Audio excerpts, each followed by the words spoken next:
Salut à toutes et à tous, ici Antoplémo.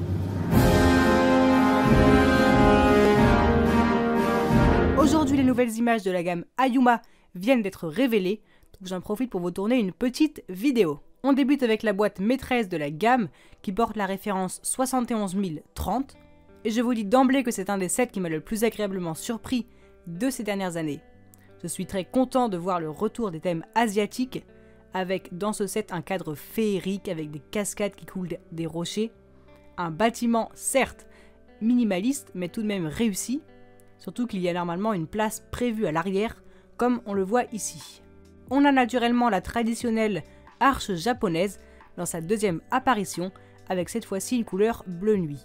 Et alors là, mon gros coup de cœur, c'est ce petit pont que l'on imagine passer au-dessus d'une rivière enchantée.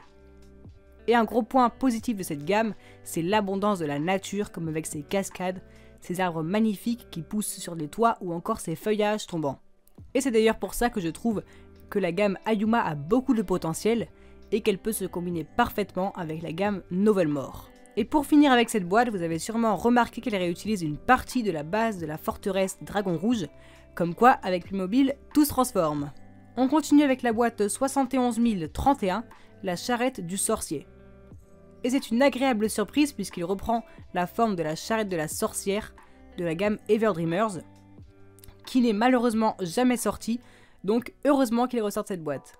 On retrouve ici le phénix de la gamme du Palais des Neiges, avec une recoloration encore plus particulière. J'attends de voir ce que les couleurs donnent en vrai, puisque ce mélange de noir et de violet me rend un peu sceptique. Ensuite la boîte 71032, encore une fois très belle. Elle pourra se combiner parfaitement avec la grosse boîte, notamment puisque celle-ci a des petites cascades. J'aime bien le fait que le bassin soit entouré de rochers, mais je suis un peu moins fan de l'autocollant plat avec des dessins peu naturels pour imiter l'eau. Je préfère la texture plastique qui imite les remous que Playmobil utilise d'habitude. Et pour finir, je ne suis pas fan du jaune fluo avec ses couleurs à côté, mais encore une fois, j'attends de les voir en vrai.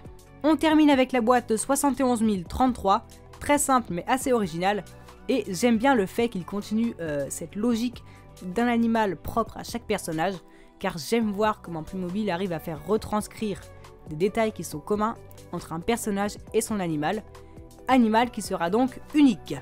Et c'est la fin de cette vidéo, et c'est avec une grande hâte que je vais attendre d'en voir plus sur cette gamme, et j'espère que je ne serai pas déçu, surtout par les prix qui risquent d'être très élevés. Sinon c'est tout pour moi et je vous dis à dans 2 semaines pour une nouvelle vidéo. C'était Antoplémo, allez ciao!